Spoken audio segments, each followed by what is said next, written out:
Springtime ushers in a new season for the driving club at Road Atlanta iRacing League. Hi, everybody, and after a wonderful season of winter racing, we're here back in the spring for another 4-round championship for the driving club at Road Atlanta, this time with GT3 machinery kicking things off at Oulton Park. My name is Kyle Heyer, joined by Finney and Dakuna for the first round of the season. Bit of a different format here this season, Finney, and we're no longer doing 3 races. It's down to 2, 12 laps and 18 laps back-to-back after a 5-lap qualifier. Yeah, absolutely. Looking forward to seeing these guys get to the track for some exciting racing. It's going to be crazy to see these guys handle these GT3 machinery. These cars are honestly, I would say, too big for a track like Oulton Park. It's such a narrow track. You can barely fit 2 cars going side by side in most places, and these cars are going to have a lot of power, a lot of grip to go around this track. And on it, I have to say that Oulton Park is such a fun track to hot lap in almost any car. It doesn't seem like a fun track to hot lap, but I can tell you, being in the driver's seat, throwing this car up and over the bumps you can see and up and over the hills, fantastic stuff. Going to be a lot of fun to watch tonight, and you mentioned that this track is super fun, and I agree with you. This track flows very nicely. It's got great elevation change. It's tight and twisty and all the things that a GT3 car likes to do well. So excited to be on board again. We've got 9 drivers here tonight. Tyler Hoffman in the number 1 Mercedes. He's the driver we're watching now. Number 2 car, Jason Owens, in a very bright and colorful Ferrari 488 GT3 Evo. John Basenator's back in the Falcon tire. Number 3 Lamborghini Huracan GT3, and Corey Friedman in the Audi, a very similar car, in the number 4. Number 5, RJ Till in the Bmw M4 Gt3, brand new car in real life, brand new car in iRacing. Lynn Tran in the number 6, that is the Petronas Mercedes AMG GT3. Todd Westerling in another Ferrari, this one bright red. Cameron Campbell in the number 14 Porsche, and Cal Denise in another Audi R8 LMS GT3. So a pretty good spread across the different makes, models, and manufacturers here in GT3 competition. That's what makes these things so fun, Finian, is racing cars that are roughly the same pace but make speed in different ways. Yeah, and I'm curious to see how that's going to affect. Again, you're not going to really see any cars that have any power really excel here, because obviously there's not really too long straightaways. By the time you're even getting anywhere close to a top speed, you're already braking for the next corner. So I think what this track is really going to benefit is the cars that are light and nimble can handle a lot of these corners, especially the 2 chicanes that are on the back straightaways. You look at Jason Owens navigate through in his Ferrari. Yeah, Jason Owens in that number 2. First time on the board is RJ Till, the number 5. That is a 134.268. That's one of the quicker times that we've seen drivers up at the top of the board in practice in the 1-minute 34-second bracket. Cal Denise goes second quick in his number 55 Audi, a 135.782. Tyler Hoffman drops a 135.810. Invalid lap, but I'll bet you it's because of turn number 1 here, Finian. Really easy to track out wide and get your tires up onto the grasscrete. That's not fair game here. Got to keep 4 tires on the pavement. Yeah, I think for turn 1, I don't think once you're in the race shouldn't be too much of an issue. But as far as qualifying, where you have to keep all 4 tires on the black stuff, it is going to be a problem for some of these guys, because they're going to be throwing it out there maybe a little bit too wide, trying to gain speed. But it's so easy again, as you dip that tire, you get that 1X, you have to start all over again next lap.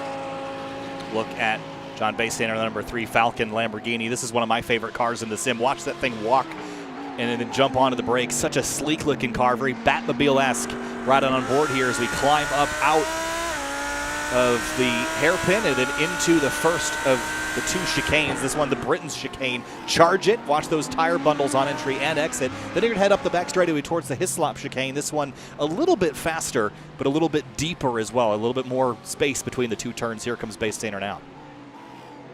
Yeah, deep on the brakes. I find this chicane a little trickier than the other one, just because it's a bigger braking zone, and you have to thread the needle a lot more. And also, you want to try to get as close to those tire bundles you saw there, as close to them as possible without hitting them, which is a lot easier said than done. And working through this next section of track, you have to find your braking zone while you're entering the corner. And up and over a little here and here. The final corner, probably the hardest braking zone to hit, because you have to make sure you hit the brakes here early, because this corner is false. The beginning part of it doesn't seem too bad, but then it tightens up and also goes downhill. You see Basenator just didn't turn in enough, and into the wall he goes. And you're going to see probably a lot of that during the race. I think so as well. It's a great corner for making overtakes too. In a GT3 car, it's pretty tight down there though, so I think we're going to see a lot of her passing elsewhere, maybe just drivers racing each other into the chicanes. These cars all got a major update just a couple of weeks ago in iRacing's season 2 build for 2022, and one of the things they changed was the aerodynamic balance on these cars. They have a lot more or a lot more realistic downforce level. They've added some effect to the diffuser where it can stall out more easily and gives you a more realistic cornering feel. I've heard these cars now have a lot better feeling of weight when you turn. They're a lot more fun to drive than they were just a couple of months ago, and including when we ran them at Road Atlanta not too long ago to finish off the winter season. Our champion from last season is not here. That was David Madden. He is not here this evening. He was the champion, and he'll be starting off at a deficit if he chooses to run in the other 3 rounds of this 4-round championship. Running every 2 weeks, by the way, I should add. Yeah, but one driver, though, I definitely think is a solid contender for the championship for this short little season. The man currently sitting on provisional pole, and that's RJ Till in his BMW. Arguably one of the quickest drivers last season, but I think the format didn't quite work for him because he got himself put back in traffic, was never really able to climb back the order on several occasions, so that really just hurt him in the points, and he never was quite able to recover. But we'll see again a new fresh start here, and it looks like he's got some decent pace over the rest of his competitors, so we'll see in his 5 BMW if he's able to keep himself up near the top of the order, at least after the inverts. Really well balanced as he climbs up out of the Britain's chicane and then heads towards his slop. This again is such a fun corner. I really enjoy just missing those barrels on corner entry right at the apexes there. This BMW M4 Gt3, brand new in North America and internationally. It will compete in both the IMSA WeatherTech Championship as well as the Fanatec GT World Challenge America powered by AWS this season with Turner Motorsport. With that program on both sides of the American GT3 series. RJ running a very striking livery on this car. Wanted to point out a sign. We're going to have to ride on board with them next time. That kind of made me giggle when we head towards that Britain's chicane. There's just a sign with a squiggly line on it.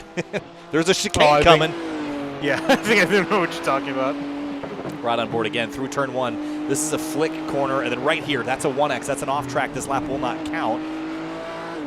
So you got to keep it on course. In the race, as you mentioned, Finian, not going to matter, but for qualifying, it's very important that you keep the tires between the white lines. Yeah, you'll see the curbing here, very old-fashioned. Just a bunch of stones next to the side of the track. They call that curbing. I mean, fair enough if it works, if it gets the job done. Might as well just keep it. Certainly makes the suspension shake around. Here is the hairpin again, and then watch on drivers right here. This makes me laugh. So we accelerate up towards the Britain's chicane. That's before they had Google Maps, I guess, there, huh? Look out. Just in case you missed it the last 5 times, there's a chicane up ahead. That guy needs a track map. Well, there's part of one. You know, I always found it funny how drivers have track maps on their steering wheels in like real life. I just find like actual race car drivers. I'm not talking about like your hobbyists and guys just showing up for a track day. For like actual like GT drivers, like professional drivers, they have the maps in the car. I'm just thinking to myself, did they not study the track before? So I think at all. I think my general understanding of that is because if you look at tracks like Sonoma, for example. The corner numberings are frankly stupid, and so it can be sort of confusing when you're talking about turn 8. If there's turn 8A and 8B, it's easier to just reference on the map like, hey, that's 8B, and I have a problem there, you know? Okay, that makes more sense then. Okay. Yeah, I mean, and think about like, you know, Canadian Tire Motorsport Park, those corner numberings are dumb too. You look at track maps online, and there's a lot of tracks that have 3 different methods of numbering corners. You're like, what corner is this? Is this 6, 7, or 8? 5A, what the heck? I have 5A, 5B. Yeah, difficult to figure out for sure. Here's Tyler Hoffman in the number 1 again, that Mercedes AMG thundering. This is the pre-Evo version of the Mercedes AMG. Again, it got an electronics and front fascia upgrade a couple years ago, but this car is still extremely capable and good looking, and it just sounds so good too. But its strength is in the corners. It actually will do very well at a track like this, all other things equal. Let's see if Hoffman can get it up the order a little more. Lynn Tran, as you mentioned, and the other Mercedes. Beautiful paint scheme on this car. Yeah, it really does look good. And should have mentioned this is a time session, but drivers can only run a max of 5 laps, and Lynn Tran is on his final lap. You can run more than 5. They're just only going to count your best of 5 laps of the first 5. Ooh, big understeer there into the hairpin. Back on throttle.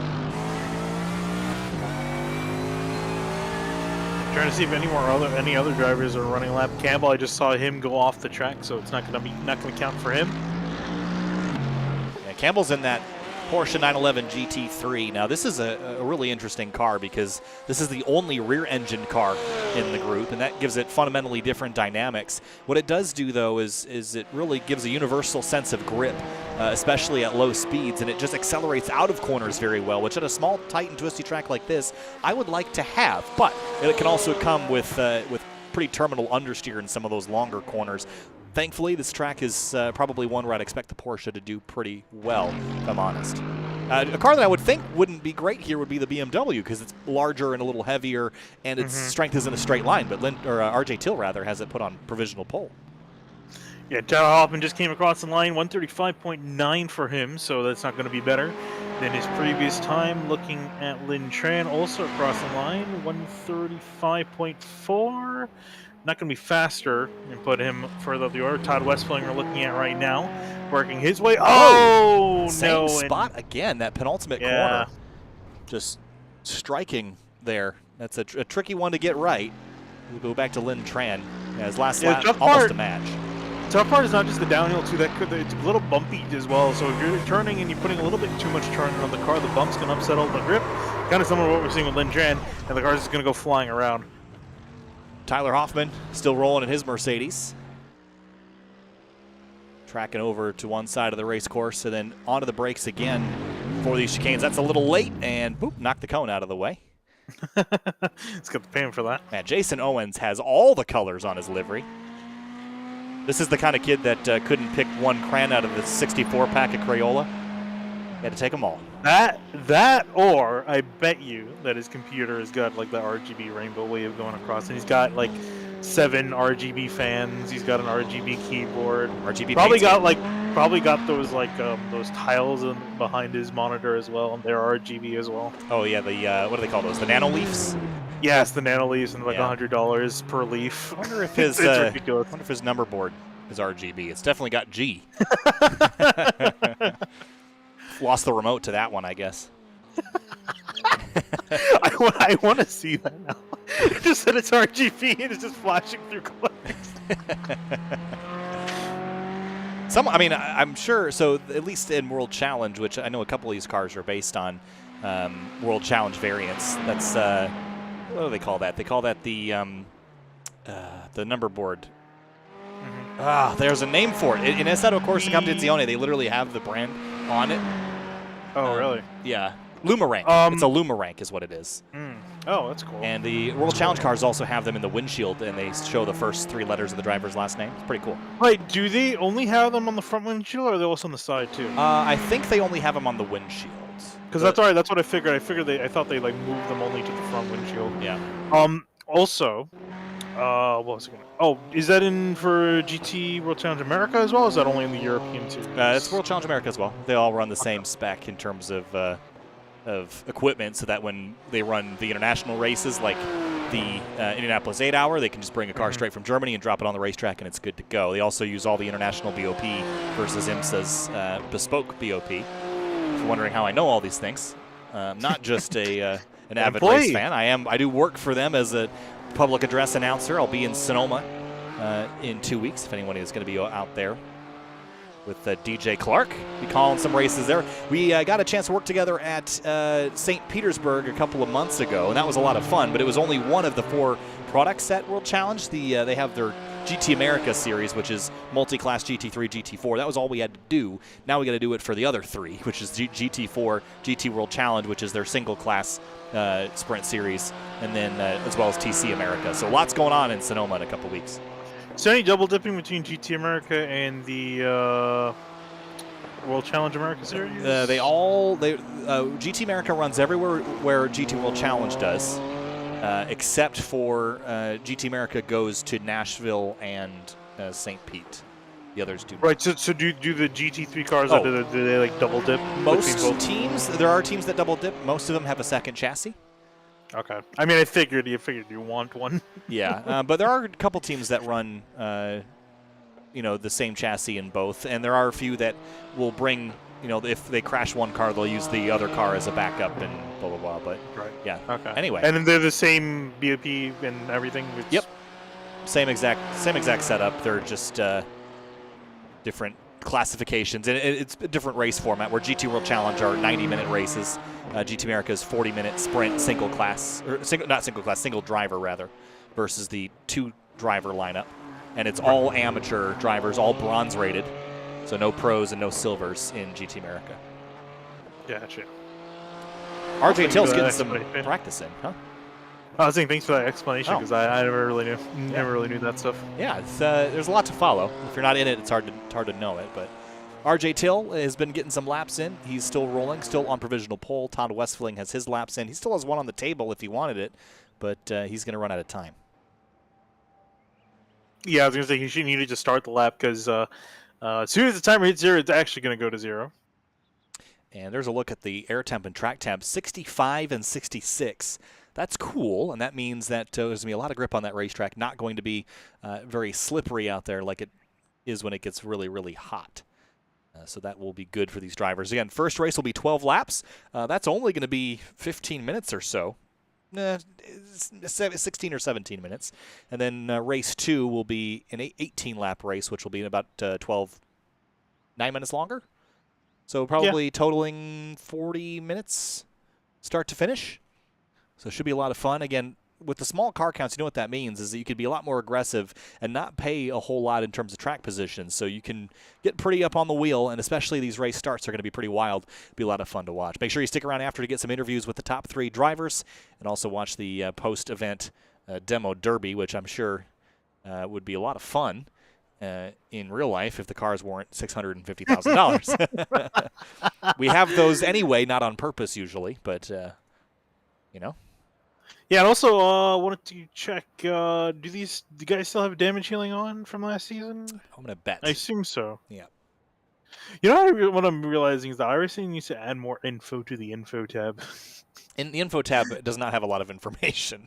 Yeah, they've like added stuff, like they've added features and they've not added stuff to the info tab. Like they have for some things, but they've forgotten other things. Well, warm-up time now. There's 3 minutes on the clock if drivers would like to go out and run a warm-up. Apparently looks like we've skipped Heat 1. Oh. It might be a new format test here.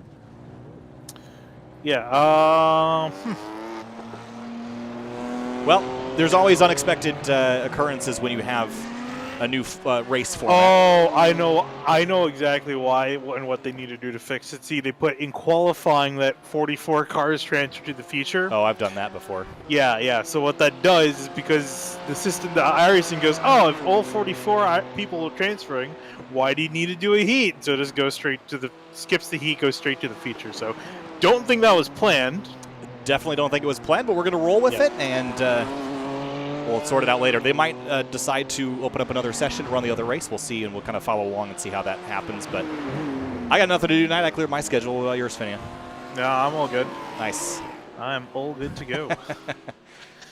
Drivers just get warm up. I love the look of that M4. You know, it does with the right paint scheme that doesn't draw attention to its gigantic nostrils. Yes, it looks really nice. But any paint scheme that does, because I think it's because it blends it with the black. The extra black kind of conceals its snout, if you will. Yeah, I mean it's. This is a very nice paint scheme for the way the car is shaped because it just fits it really well.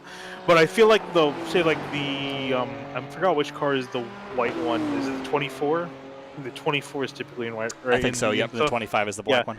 That one, even the black one too, kind of. The white one more so. It really kind of draws attention to the nose, and it just looks like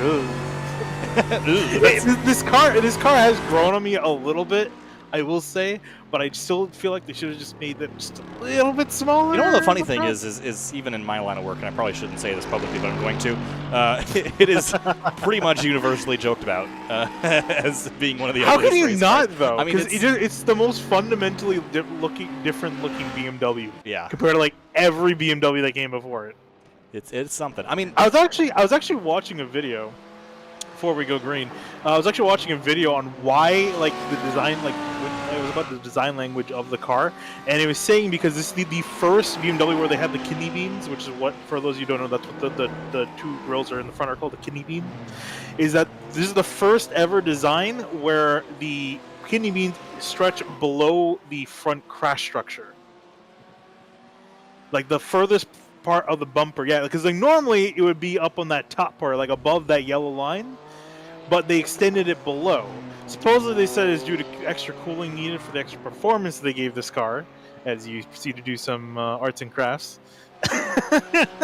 But because they extended it down, that's why it just looks so off-putting compared to like every other BMW that came before. Aren't you proud of me? Okay, all right. Now we're done. We're moving on now to the race. This will be our 18-lap race, and again, we're going to wait at word to see if we'll do another 12-lapper in a different session, or if we're just going to run this out and call it a night. This race will take us approximately 28 minutes from start to finish, if all goes to plan. And we're going to have a standing start here with GT3 cars, especially with the Ferrari. That can be a pretty big challenge. These cars do not like slipping their clutches very much. They're not really designed to launch like this, but we're going to give it a go. I was going to say, I'm hoping Westerling knows that if he puts the pit limiter in, he gets launch control. Oh. So hoping for his sake he knows that. Well, I didn't know that, so we'll see if he can figure it out. 18 laps on the board. Everybody but Cal Denise on the grid. And green flag flies, and Cal is there now as we go racing in the driving club at Road Atlanta Spring Series. GT3s at Oulton Park. RJ Till with a clean getaway. Corey Friedman in the 4 drops into turn 1 alongside Cal Denise. Cal runs a little wide up onto the gravel as we head towards turn number 2 and down towards Cascades. And Campbell getting a fantastic start. Jumped from 9th all the way up to 4th after one corner, just from getting a much better start than everyone else, though he's immediately getting passed back by Tyler Hoffman as they work towards the hairpin. Oh, right in line as they head into the kink and down towards the hairpin here. And RJ Till, Friedman, Denise, and Tyler Hoffman, the line of stern nose to tail. And into Britain's chicane for the first time. Watch out for those tire bundles. Don't get too greedy on the opening lap here. Yeah, it's a matter of getting the tires warmed up, feeling the track out a little bit under racing conditions. So it looks like everyone makes the first chicane down to the second chicane, the Hislop chicane, for the first time. Behind them, battle quickly. Jason Owens passes Westerling in the red Ferrari to move the RGB Ferrari up to 7th place. And Lynn Tran bring up the rear in the silver Mercedes AMG. Now towards one of my favorite corners. That's Druids up over the crest under the Carlu Bridge and down towards the penultimate corner, and RJ Till goes defensive there for a moment, but Corey Friedman's keeping pace with him here. Yeah, I was going to say, I saw Till entering the right-hander, and the car just looked a little bit upset, kind of like what we just saw from Freeman out of the final corner. So Till, you lost a little bit of time through there. Freeman was able to catch up. We'll see some contact out of the final corner. Jason Owens just got wide there and just ran out onto the curbing and let Westerling get back by. But Till leads, but only by 7/10 over Friedman, who was keeping him hot in tow here in the Audi. Yeah, I was going to see if Till was going to drive away, but as you mentioned, Friedman, he's keeping him on it so far in this first lap and some change. So we'll see if he can keep up with him the next couple of laps and for the rest of this one. Oh, no. Hang on to it. Look out into the tire, or into the Armco there. It gets clobbered by Cal Denise. We'll try to accelerate away. Damage is remaining on this car. Cameron Campbell is also around in the 14 at the same spot. A lot of gravel on those tires. And likely turns in, has a lot of load on that right rear tire. It just kind of walks on him, and then bam, that's a big hit there for the 14. Yeah, that is a very common wreck as well around this track. And I was just trying to, I was still trying to look at Freeman. It was just a delay. But yeah, the car is not magically fixing itself, so damage healing is not on. Yeah. These guys do have 2 fast repairs though, so they wish, if they need to, they can come into pit lane and fix the car up. However, you're going to lose a lot of time doing so, so I think they're going to try to avoid it if possible. Todd Westerling in the number 7, dropped a spot from P5 as Friedman goes for another slide. Yeah, this is unfortunate because this is looking really, it was looking really promising from this race. But typically, one mistake leads to another. I'm also curious if he might have some handling issues. I think that might also be playing into factor as well. Just never got to the turn-in point. Just went to turn in, and the car just went straight. So definitely some damage on the side of that Audi R8 LMS GT3. Oh, yeah, he's driving, before that last contact, he was driving about, I want to say maybe like 10 or 15 degrees to the right to go straight. So not ideal. So he's going to come and get his first 2 fast repairs. Yeah, generally not conducive to good handling. Here's Tyler Hoffman chasing Cal Denise, who's had some discontinuities with the internet. Look out, a big shake and shuffle from Hoffman. He gathers it up. That was a wild moment there. Yeah, that was making me nervous. He got as close as he can to the grass without actually clipping it. Watch the hands here. Yeah, just a little bit of oversteer there, corrected it there, and almost went. And the worst part is he almost went back into the grass and started braking. That asked him to spin out, but luckily he was able to keep it off and keep the car going in the right direction. So still has a chance at catching the 55. Yeah, he's actually doing that right now. He's got a pretty good line through the chicanes and is closing in on that green number 55 for the second spot. Cameron Campbell and Corey Friedman side by side. Friedman got that fast repair. That Audi is in tip-top shape once again. But we'll see if he can try to catch anyone else. It's going to be a very tall order because he's 24 seconds back from Lin Tran. But hey, we still got about 15 laps and change. A lot can happen. Cameron Campbell dragging some dirt on corner entry. That's one of the things that I think can get you here more than a lot of tracks is it's so narrow and you're going so fast and there's so many corners that have little kinks leading up. You see Cal Denise hit pit lane here. Not really sure why. But you can really easily find your way to the edge of the track and then drop a tire and unload the car and then spin yourself out. These two have had a cracking battle all race so far. Yeah, they can't seem to get separated from one another, whether they like it or not.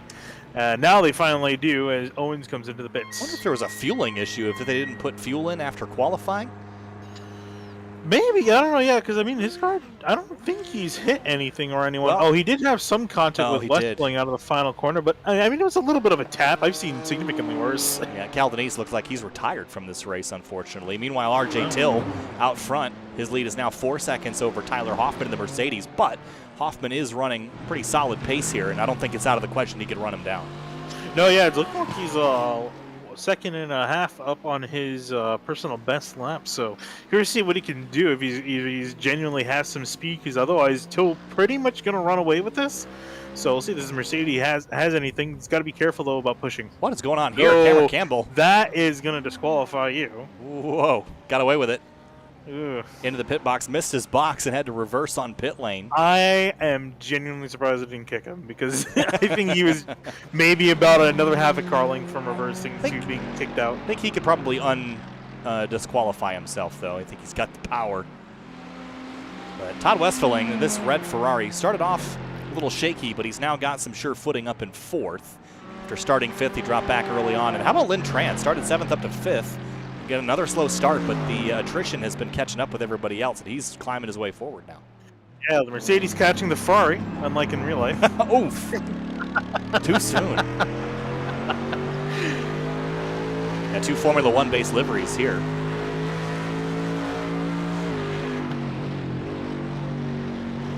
Nice line through turn one for Lin Tran. Left a little on the table on corner exit, but better to leave it than to not. Yeah, I was going to say, I think for a lot of these guys, I think they're maybe taking it a little bit easier than they need to. Because, again, this can be a fairly difficult track, especially in a bigger car. I feel like in open-wheel cars, they're a lot more nimble, so easier to handle around this track than the GT cars, because if you miss your turn-in, your braking point, you're going to potentially go flying off the track. Yeah, Cameron Campbell is currently still on pit lane. Cal Denise back on the racetrack, didn't even go a lap down, but did hop out of the car for a little while. A little bit surprised. I was right. Cameron Campbell did get a black flag. Man. I'm glad. I just remember that you can check the flags that people get on the entries list. Yeah. They added that. I remember that. So I was like, oh, let me check and see if he has a black flag. And sure enough, he does. I wonder if I can pull it into graphics now that that's available. It didn't used to be a thing. Yeah. Yeah, you're probably right. It used to be only client side, and now that it seems to be public, it makes it a little easier for the graphics to pull it. Look at RJ Till leading by 4.6. Last time by, though, Hoffman, as you mentioned, picking up some speed, a 34.7 as opposed to his previous best, which is a 35.1. Yeah, as he comes back across the line this time by, with a 35.1 this time through to Till's 34.9. He's just a hair slower, so he's going to be potentially losing a little bit more and more here and there unless Till makes a mistake, which is definitely still possible. Till's led every lap so far. Cal Denise back on pit lane in the 55. Campbell back out on track, 2 laps down. At this point, drivers just running laps to get closer and closer towards the end of this race. Again, this is the longer of the 2 races that were scheduled. And still unsure about if we're going to add another race on to another point in the season, or if we're going to do another one later, or if we're just going to let this one race stand. But Till Now only 4 seconds ahead. Hoffman took a big chunk out of the lead that time through, and just ahead of him is the what car was that? Jason Owens that is in Jason the Ferrari. Owens. A lap down. He's got Jason Owens and Cameron Campbell up ahead too, so I think he's got to hope that these guys will play nice with him and move out of his way. Otherwise, a lap car on here, it's already tough to pass a car on the same lap. Lap car is probably going to be a lot more challenging, especially if they're not willing to work with you. Could potentially hold Hoffman up. Yeah, well, already I think the distraction has held him up. He was as close as 4 seconds back. Now he's 5.5, sweeps by. Yeah, he gave up a lot through that corner right there, about half a second. And Campbell getting by Cal Denise. Well, I guess that was an internet discontinuity again. Denise leaving pit lane 2 laps down. Here comes Campbell now. He actually also had a black flag. I forgot to mention that. I'm not sure he had a black flag this entire time, so I'm not sure what he did to get the big black flag, but it was definitely being a naughty boy. Good to know. There's the 55 and the 14. This is for position for 8th place. Oh, this is going to get dicey. Side by side. Looks like neither one wants to give. Oh, that somehow worked out. And look at Tyler Hoffman. He just wants by. Going to squeeze up the inside of the hairpin and now set his sights on the 14 car of Campbell, but he's 5.2 seconds back now. That's kind of impressive that he managed to make up time. I thought he would have lost more, being stuck behind 2 cars that were battling, so was able to minimize that. It looks like he's starting to gain some of the time he lost. Todd Westerling has disappeared off timing and scoring screens. Wonder why that could be. Let's go have a look and see if we can find out. He's been off track for a while. There he is. Oh, I think his internet just decided to stop working up. I was going to say, I didn't see a notification. Finally, just saw that he lost connection. Oh, yep. Got the old internet boot. The virtual flat tire. Hey, we just saw that the other day with one of our championship leaders in another series. We sure did. RJ Till, though, comes across the line to start lap number 8, about 17 minutes to go, and has been very consistent out front. The last time by a little bit slower, though, and Hoffman was still buried in traffic. Otherwise, he might have gained some time, but ran a little slower. Big wiggle out of turn 1 for the number 1 Mercedes. I'm curious if maybe Till's trying to back off maybe a little bit, not push completely, just so that he doesn't make a mistake. Because, again, like I said, I feel like that's probably the easiest way he's going to lose this race, is if he makes a mistake and off the track. Because we know Hoffman, he's going to be pushing. He's got really nothing much to lose. He's got 9 seconds back to base in third. Campbell and Denise still battling into the hairpin again. That Porsche looks rock solid through here, just stuck to the racetrack. The Audi in the past has been, I don't want to say criticized, but has been sort of infamous for being a little bit twitchy, especially at high speeds. But that Porsche, known for being pretty rock solid at lower speeds. And right now, they're still nose to tail behind Tyler Hoffman, 2 laps down. Here's the 55 with a big look out to the left and big dive, and will sweep through the chicane. That was never going to work. I was going to say that was way too much of a dive. It comes to a complete stop. Here's a look at it from above. Just sails right on through. Almost forgot the chicane was there. Set the cone into the Armco. I was going to say, you know, typically we call that a send that. He sent that halfway across the world. Across the English Channel. He's in France now. RJ Till still looking very calm, cool, and collected. 7.3 out front of Hoffman. Working lap number 9 now. Next time by will be officially the halfway point of this race. And he's just absolutely stuck to the road right now and making this look very easy. Yeah, that car looks, again, like we said before, it looks very competitive. Nothing much in the way of stopping him. I don't even think there's really any lap cars directly ahead of him. So a matter of him just getting his head down, just don't make any mistake, just don't put the tire off the track, and more or less is looking good. This is the trickiest corner here, I think. It's leading into the hairpin. It's so easy to drop a tire here. Yeah, I think genuinely what makes this track so difficult is that there's so many corners that where you're braking, where you're turning into a braking zone. as opposed to most modern circuits where you're pretty much straight into a heavy braking zone, this track's like, nope, you can turn while you're also braking, which is a very tough thing to do. This is exactly what you're talking about here. Have a look at how close he is to the edge of the racetrack here. Yeah. If you mess that up even by an inch, you're going to put that right rear tire on the grass, and you're going to unload the entire weight of the vehicle, and it will just send you for a slide, and you will not get much of an opportunity to recover. And even on corner exit, the curbing is not very wide. It's not very long. This is definitely not an FAA Grade 1, COTA sort of situation. Really easy to make a mistake. I remember when the F1 car release, I remember doing a lap around here. Someone did a hosted around here. Very fun, but extremely terrifying. I bet. I mean, this track is extremely fun, and almost anything you bring here, it gets progressively harder to race the faster you get, just because the passing zones are so few and the track is so narrow. Yeah, I actually did a race with the VMAX Series Day. We had a race here with the IR18. Honestly, felt like the equivalent of like Monaco, lapping in that car. Just the way the car drove around the lap, it was phenomenal. It was insane. Not the best race, and I guess that's why it was also very much like Monaco. But qualifying was for so much fun. Tell you what, this Mercedes, I've always liked how this thing drove, but after the update that iRacing gave it a couple of weeks ago, it really does flow a lot. One of the characteristics of this car that I like so much is the way it kind of floats and the way the suspension handles bumps. It just very naturally absorbs them in a way that the Audi and Lamborghini certainly do not. The Mercedes has a very natural balance to it, maybe because it's that front engine rear wheel drive, that classic sports car combination. Because we call these sports cars, just colloquially, just GT3s or sports car racing. And it wasn't that long ago that most sports cars, or at least the accessible ones, were all front engine rear wheel drive. That's the classic platform. Now mid engine seems to be the way to go. But look at Hoffman just sliding that rear end. That would be death in a mid engine car, but he's able to hang on. Yeah, I was going to say, and the one criticism I always had with iRacing with the GT3 cars is that they kind of never had a true feeling of weight. I always felt that a set of Corsa Competizione typically and I still think it is probably, I have to play around with this new update, but has been the gold standard for GT3 cars because they just feel like what the guys drive in real life would. They just feel nice and grippy, and the track control actually helps you instead of trying to kill you.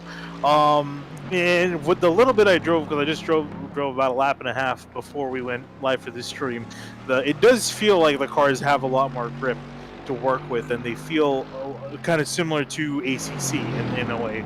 I still think the traction control tries to kill you. That's one thing they really do need to fix. But the fundamental car handling, though, definitely seems like it improved. Yeah, I think when it comes to ACC versus iRacing, ACC's breadth is a lot narrower, right? They only have to simulate a couple different kinds of cars, whereas iRacing is trying to make a general tire for 50 or 60 or 100 different cars. But again, completely different cars too. Right, but I think they really have made a huge step in the right direction. Not that they ever felt unrealistic, but they feel so much closer.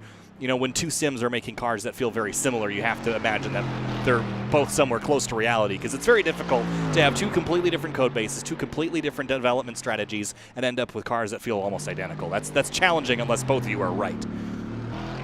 Yeah, and then you get the case where you're not right, and you would have iRacing versus the F1 series of games, because my God, those cars suck to drive. Yeah. Here's John Baystainer in the Lamborghini Huracan. This is one that I really like just because of the sound. Let's just right on board. We'll stay silent for a bit.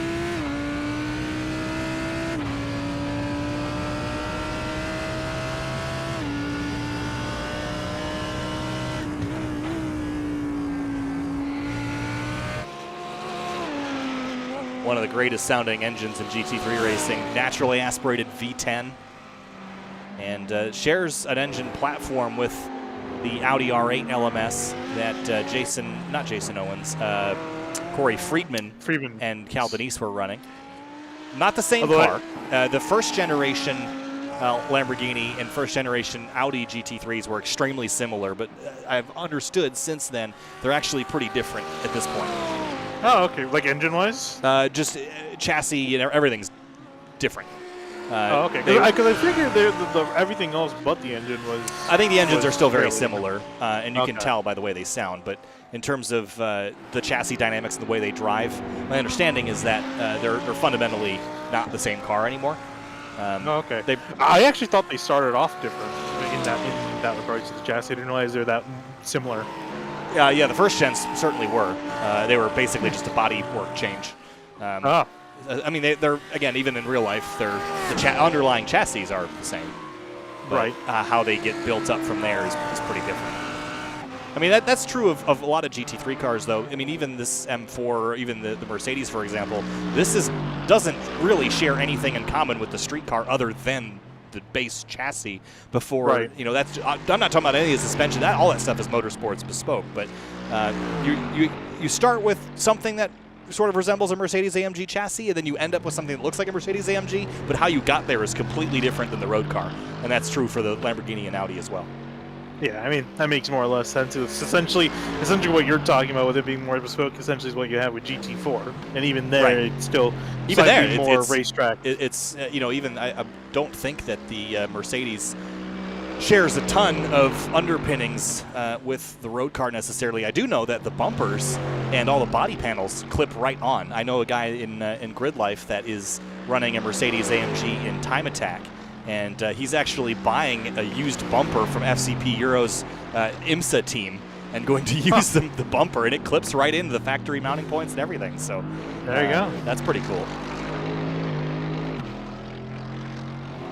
I don't think you could do that with the GT3 cars. No, I don't think so. They're just wider, right? The track, and you can see here on the Lamborghini, like these fenders are flared out so much more. Yeah, I was going to say bumper has to be wider, Also, the aerodynamic bits they add to every single part of it, especially the very looking the giant diffuser in the back. Yeah, that is not stuff you could just bolt to your car. I was going to say, don't. I mean, you could try, but I was actually talking with some people about Grid Life racing the other day, and we were chatting about diffusers, and I was curious as to why that was disallowed in general in GLTC. And they said, well, because wings, you don't really have to know how they work. You can just buy a wing and put it on. Diffusers, you have to understand airflow, and the rest of the underside of the car has to be designed to feed air into it. Otherwise, you're just going to have a mess aerodynamically. And it's really interesting, right? You can't just you can bolt a wing on because, fundamentally the wing is a standalone component, whereas the diffuser has to work in concert with the entire rest of the underside of the car. And most people building a grassroots level race car are not doing CFD on their 1996 Mazda Miata. Yeah, because we don't really see much of the diffuser other than the back. We just see kind of fins. You just kind of attach some fins to the bottom part of the car, and then you're done. But yeah, especially if anyone pays attention to F1. That's the extreme end of it, but it's a whole philosophy of how, and it goes through all these different type of cars, GT3 cars too. Like you said, the arrow starts at the front, and then it's how it kind of goes into the back, and then it channels out the back. So that's why the diffuser is important, because that's where the air leaves the car. But it all depends on what's coming to it in the front. I did have to laugh. There was one of my buddies, DJ Alessandrini. He wants to buy a Honda Insight for his daily driving. And I think it's an Insight. An Insight, or what was the other thing that they made? Not a CRZ. I don't know if one of those hybrid Hondas from the mid 2000s. And I was going to say, I don't remember another one about the Insight. He wanted the hybrid specifically because the hybrid has a flat floor, and in GLTC, you can't have a flat floor unless it's factory. Really? So if you have a factory flat floor, you can keep it. But then you have a hybrid Honda Insight that you have to somehow make fast. So that's the other problem he's going to have to run into. And the hybrid system. Ooh. Corey Friedman had quite the excursion off track. I don't think that wing was like that. Let's go back about 40 seconds and replay some time here. Right there. Oh. Big hit. He's definitely going to need to clip a new bumper on that car. Yeah, 4 laps to go. He might just try to limp it. He's 17 seconds ahead of Lin Tran for 4th. But that car is going to be hurting, I think. Apparently they're still making the Honda Inside. I thought they stopped. Yeah. Still making it, huh? Did you say a new one or an older one? It was like 2011 or something like that. Oh, okay. There was another. What's the old teardrop-shaped things? Not the CRZ. There was another one that everyone thinks are so cool. A Honda? No. Oh. I have to look this up because it's going to bother me. When I say it, you're going to instantly know, but I know Eric Catil has one. What is it called? Teardrop. I'm really curious what you're gonna pull up now. What is this? I'm like blanking on what it is. Hold on. It's green. By the time you come up with it, it's gonna. I know. The race is gonna be over. I'm working on it. Hold on. Patience, Grasshopper. What is it? 3 laps to go. It's lap 16 of 18. I have time. Oh, it is an Insight. It was just an old Insight, like a first. Yeah, I was gonna say I was looking at a green car with like the wheels covered. Yeah. I wasn't sure if you were referring to that. Yeah. Okay. I remember them releasing it like that. I thought it was ugly. The new one basically just looks like an Accord. Yeah. Anyway, now that we've got that sidebar, I'm talking about flat floors and anyway, lap 16 of 18 here in our second of 2 races, even though we didn't race the first one, and we still have yet to see what we're going to do about that for points purposes. But RJ Till has been out front for all of the 16 laps that we've run so far in his yellow BMW M4 Gt3. He has been rock solid, but props to Tyler Hoffman. He has been putting in the work and is running consistent laps. Yeah, I mean, fastest lap time wise, he's not too terribly close to RJ Till. Till fastest lap 133.8. Hoffman's fastest time 134.5. But as far as the last lap times, he's been running within a tenth or so of Till's pace. And again, not sure if this entirely Till is backing off, but I mean, Hoffman's been doing a great job. I mean, he just kept the car on the track and been pushing. Unfortunately, hasn't been able to catch him. It's your Ferrari off the track. Jason Owens. Wow, he was just carrying way too much speed. Almost took the other alternate route there. I was going to say, almost took the short course. And that guy needs a track map. So he actually needs the track map on the wheel. So Todd Westerling is the only driver out of the race. As we hit 2 laps to go now, RJ Till still in command. Hoffman, Baystainer in third. Which surprisingly, I feel like we haven't had a lot of camera time on Baystainer or Friedman, but they've just had pretty quiet races all around. Lynn Tran has as well. And again, this car, he dropped down really early in the running, and then immediately after the attrition happened, he climbed up to 5th and has stayed there. So he's been pretty consistent since then. Yeah, I was going to say, speaking of Lynn Tran, I'm curious to see maybe if he has a chance of catching up to Corey Friedman, because Friedman, we saw his Audi, that wing is completely torn up. So he's definitely struggling for, I would imagine he's struggling for rear end downforce. Yeah, it's 6 seconds now, that differential, and that's coming down. You can see how damaged that wing is. Damage is an understatement. I think. Looks like a front wing on an F1 car almost. It's so. I feel like in real life that would have been completely off the car. Yeah, new damage model. When are you coming? Meanwhile, here's RJ Till getting into some lap traffic, and there is the number 6. Trying to stay on the lead lap. He's going to have to stay out front for another 2 or 3 miles. Yeah, it's going to be tough to do because Till's coming at him fast. I'm sure he's going to be begging Till, saying, hey, you have 10 seconds back to the next car. Can you please back it off? Well, yeah, I think that's doesn't fundamentally do much for Tran at the moment. If he gets passed or not, it's not really much. It's not like we get a late race caution, NASCAR style, and re-rack him and restack him for a green-white checkered, but it's nice to be on the lead lap. But for RJ Till, he has been out front for 17 laps. There is the white flag. There is one more lap in the first round of the season for the spring events for the driving club at Road Atlanta. RJ Till, beautifully. He's just crushing it tonight. And he is all over now. The 5th place car of Tran. Curious to see how much Tran is going to try to fight this, or he's just going to kind of let him on by. And how patient. Here it comes. Well, it looks like he's just going to let him go, which was awful nice of him. Nice tree we got there here at Oulton Park. Got plenty of them. Accelerating up out towards the Britain's chicane for the final time. And I am shocked consistently. These tire bundles are so close to the track, and it is shocking how few people actually hit them in a race scenario. It's like they're so scary that people, they think you're going to hit them, and then they're so scary that you don't get anywhere near them in the actual race. Oh, you can ask me. I always end up hitting them. Those are usually the parts of the track I have trouble. I've clipped them before, but I've never like head-oned into one. Oh, that? Yeah, no, I've clipped them all the time. Yeah, I'm not talking about that. I'm talking about like hitting it and ending your race sort of deal. Oh, yeah. That is a little bit harder to do. I think everyone tries to avoid it. Then that race car driver, he's like, I can get a little bit closer, and then he's clipping it. I think if you clip it and get a 0x, you're running the right line, honestly. Yeah, you're not wrong.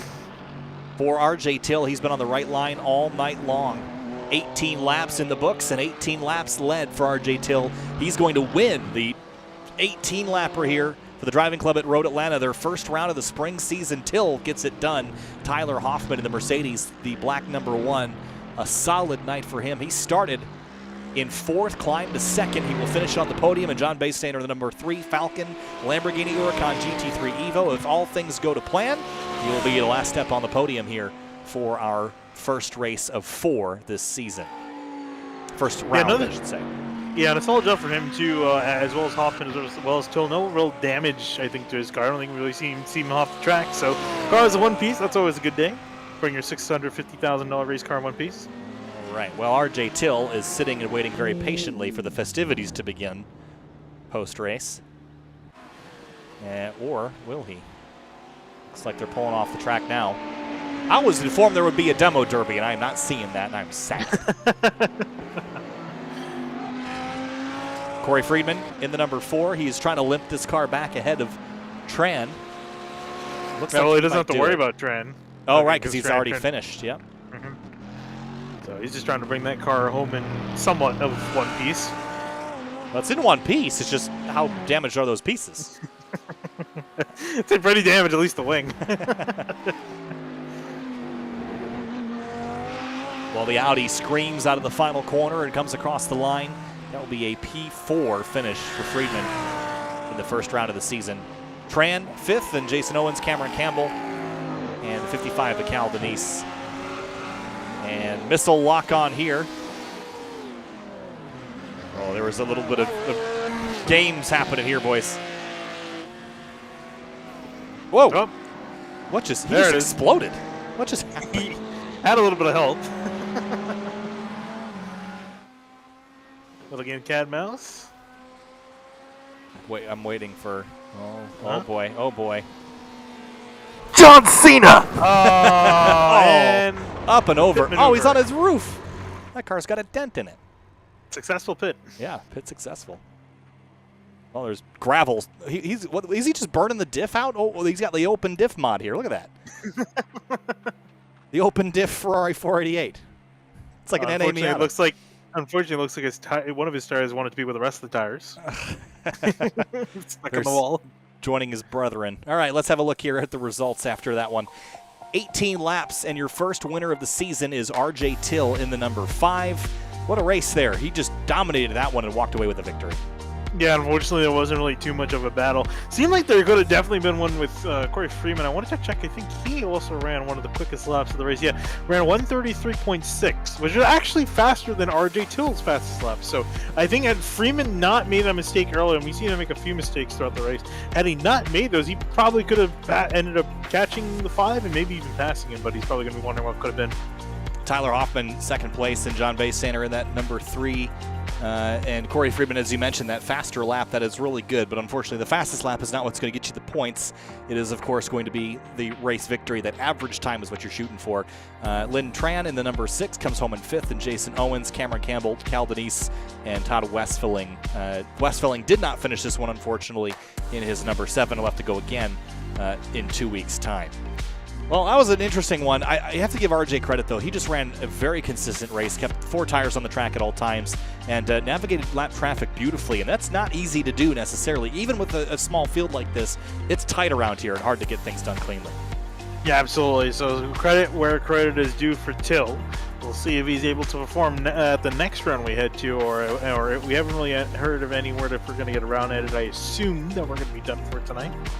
I would guess that to be the case. I haven't gotten any communication. We're going to stick around for a few more minutes just in case, and we'll just kind of go over some things. But we'll shoot the breeze here a little bit and talk about what's upcoming here on Sim TV in the meantime. RJ Till, Hoffman, Baystander, your podium here for the first round of the season for the driving club at Road Atlanta. Just a fun night for them as we get set for the rest of the season here on Sim TV. Well, we've got some upcoming events that are going to be a lot of fun coming into this weekend. Now, do we have a race on Saturday night? Indeed we do. We're heading to Dover, Delaware for the Outsider Racing League on Saturday night. That'll be a fun one, headed to the Monster Mile.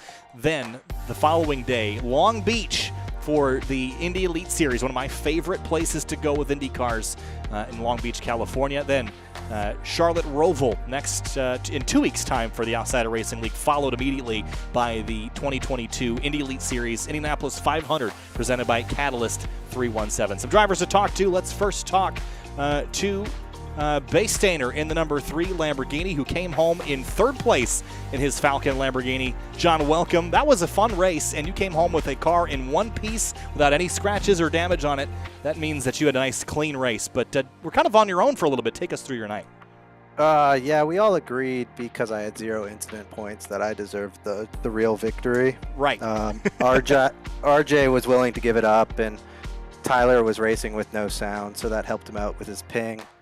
So yeah, I pretty much was untouchable all race. I mean, I'd say that's a pretty good way to determine a victor in any event, right? Whoever doesn't hit anything, that's a good way to determine it.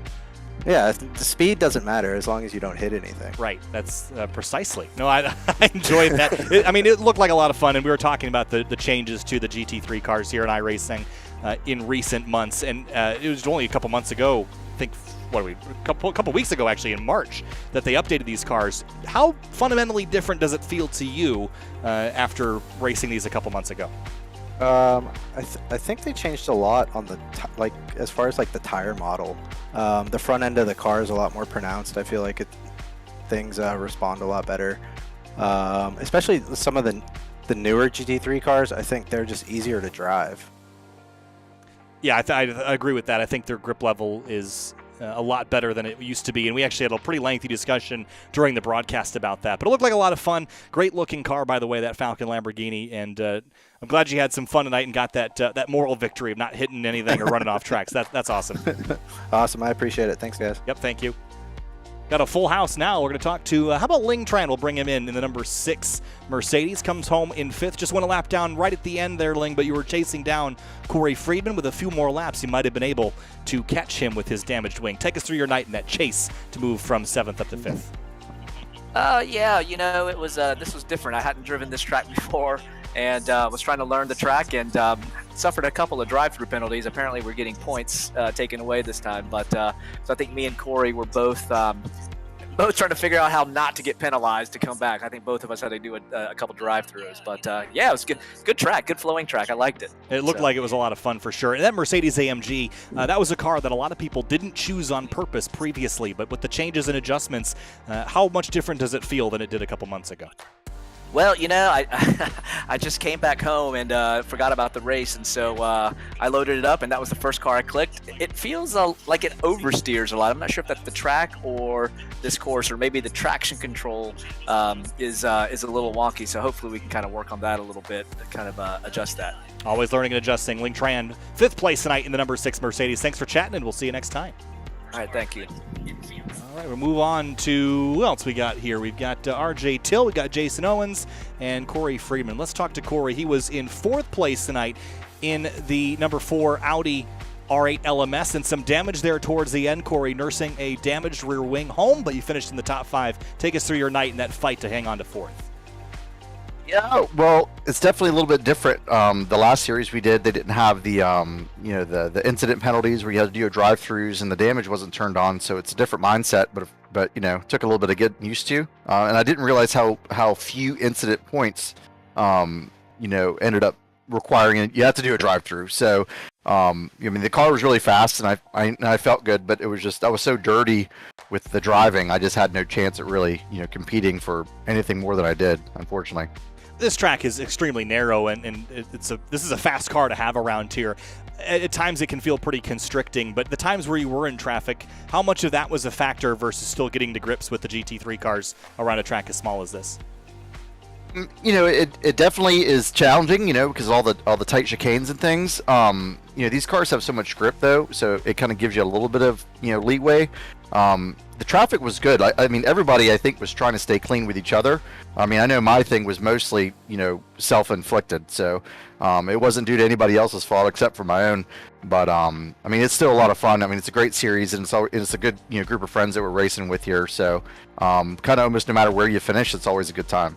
It looked like a good time, Corey. Congratulations. Top 5 finish. We'll see you in 2 weeks' time for the second round. Great. Thank you.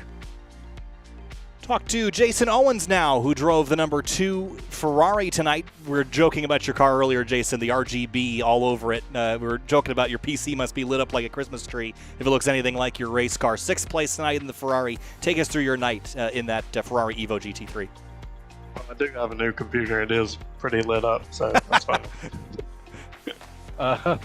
I struggled tonight. I don't know. I practiced. I only did about 10 laps of practice yesterday, and thought I was doing good, and then got into the practice tonight, and I was just couldn't get a rhythm down. I kept dropping tires and making mistakes, so I just kind of struggled to, turn clean laps. But just had fun out there. So I kind of like it since we have the damage on, because there's some, sense of having to make a to the end of the race without just putting people. So yeah, it seemed like the self-preservation was certainly tonight, Jason, but we head to round 2 here in 2 weeks' time. Best of luck to you there, and hopefully as everyone gets to grips with these new GT3 cars, we'll see you climb up the order. 6 is a great start, though. We'll see you next time. thank you. See you.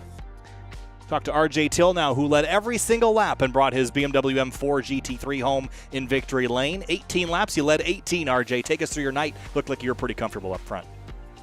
Oh, well, first of all, got to give a shout out to Lynn Tran. He deserved the win for not crashing. He told me that he told you to tell me that that was the case.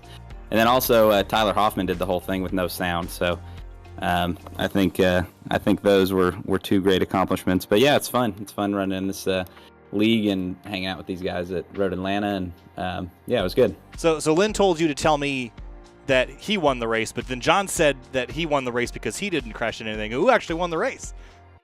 I'm totally unsure. And then me and Tyler crashed into each other at the end after the checker, so we were kind of certain that neither one of us won the race. So oh, okay. Yeah, it was exciting all the way to the last minute. Amazing. Well, at least you've come across the line first. I'm not sure how it divvies out beyond that, but that's what I know from racing. So RJ, a really strong night tonight, and it looks like you're very comfortable with that M4. And look forward to seeing you on top of the chart some more this season, and we'll see you in 2 weeks' time for the second round. Absolutely. Thank you, guys. Yep, thank you. Bye. And with that, that's going to wrap up the interviews here tonight. A little bit shorter than we were expecting, perhaps, without that first race, Finian. But some fun racing out there, and a good group of guys just having fun in the sim. And a lot of times things can get so serious that it's nice to have a little bit of just downtime with your buddies. Yeah, indeed. So, and it looked like definitely some of the guys had a lot of fun out there just throwing these cars around such a narrow track like this. I'm curious to see where they're going to be heading to for the next round, which will be in 2 weeks' time. 2 weeks on Wednesday night, 9:15 Eastern. We'll see you there. Kyle Heyer, Finian DeCuna, bringing you the Driving Club at Road Atlanta Spring Racing League. We'll see you in 2 weeks.